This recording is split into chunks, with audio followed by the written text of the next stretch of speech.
Praise the lord. ప్రియులారా, ఈ యొక్క ఉదయకాల సమయంలో దీని వాక్యాన్ని చదువుకుందాం. 2వ రాజుల గ్రంథము 17వ అధ్యాయం 39వ వచనం. 2 Kings chapter 17 and verse 39.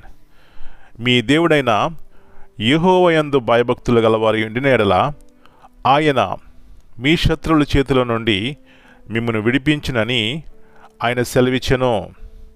But the lord your god he shall fear, and he shall deliver you out of the hand of all your enemies.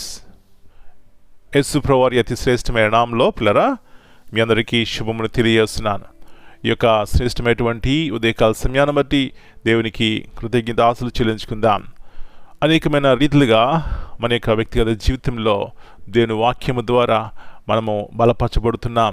లేకపోయినట్లయితే పిల్లరా, ఈ దినాల్లో జరుగుతున్నటువంటి పరిస్థితులు బట్టి, చూసినటువంటి విషయాలు బట్టి మన జీవితాల్లో ఎంతో కలవరం ఉంటుంది. కొన్నిసార్లు మన కుటుంబ పరిస్థితులు బట్టి మన కలవరం ఉంటుంది. కానీ వాక్యమైనటువంటి దేవుడు, వాక్యం మన జీవితంలో ఉన్నప్పుడు ఎలాంటి ఆదరణ, ఎలాంటి నెమ్మది, ఎలాంటి విశ్వాసము, ఎలాంటి నిరీక్షణ కలుగు చేస్తాయి. కాబట్టి ఈ ఉదయకాల సమయంలో వాక్యమును ధ్యానించండి, దేవునితో సహవాసం చేయండి. అది మనకెంతో మేలు చేస్తాయి. ఆశీర్వాదము మన జీవితంలో చూస్తామండి. మంచిది. ఇక్కడ చూసినట్లయితే ఇశ్రాయేలు రాజులు, యూదా రాజులు వారి జీవితాల్లో దేవుని భయము, దేవుణ్ణి ప్రేమించినప్పుడు వారు ఎలాంటి ఆశీర్వాదకరమైనటువంటి జీవితాన్ని జీవించినారు. ఆ దేశము ఎలాంటి ఆశీర్వాదకరముగా మరి ఉంది అనే సత్యాన్ని జ్ఞాపకం చేస్తున్నాను. పిల్లరా, దేవుని యందు భయభక్తులు కలిగి ఉండడం అంటే ఏమిటి? చూడండి, దేవునికి ఏదైతే ఇష్టం లేదో అది చేయకుండా ఉండటమే దేవుని యందు భయభక్తులు కలిగి ఉండటం. మన కుటుంబాల్లో కూడా పిల్లలు మన భయము వారికి ఉన్నప్పుడు, అంటే మనలను వారు ప్రేమిస్తున్నప్పుడు మనకిష్టం లేని పనులు వారు చేయరు.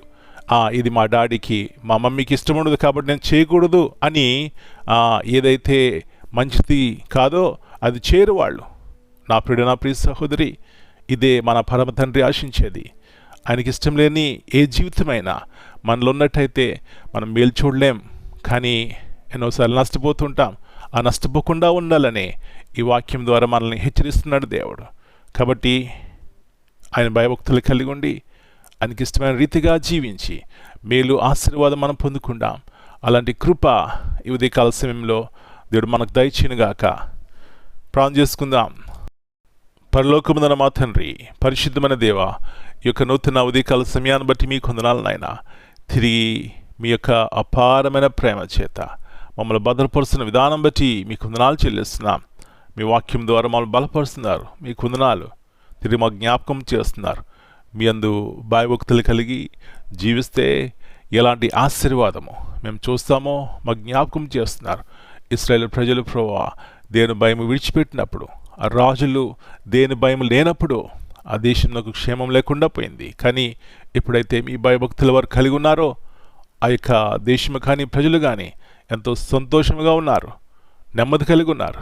అవునైనా మీ భయం మా జీవితంలో ఉంటే పాపమునకు, శాపగ్రస్తమైన జీవితమునకు దూరంగా ఉంటాం. రెండవది, మీకు నమ్మకస్తులుగా మేము ఉంటాం. ప్రభువా, ఇలాంటి ఆశీర్వాదకరమైనటువంటి జీవితము ప్రతి ఇంటిలో వ్యక్తిగతంగా దయచేయమని మమ్మల్ని మీ చేతికి అప్పగించుకుంటున్నాం. ఈ దినమంతా మీరు కింద భద్రపరచండి. మా ప్రియులు ఎలాంటి అవసరాలు ఉన్నారో అది మీకు తెలుసు కాబట్టి వారి యొక్క హృదయ వాంఛకులది ప్రభువా, మీ యొక్క ఉన్నతమైన ఉద్దేశంలో మీ చిత్తానుసారముగా వారి కుటుంబాల్లో మీ కార్యములు చేయండి, జీవివ్వండి, ఆశీర్వాదకరమైనటువంటి జీవితం దయచేయమని యేసయ్య అతి పరిశుద్ధమైన అతి శ్రేష్టమైన నామమును బట్టి ప్రార్థన చేస్తున్నాను తండ్రి. Amen. God bless you all.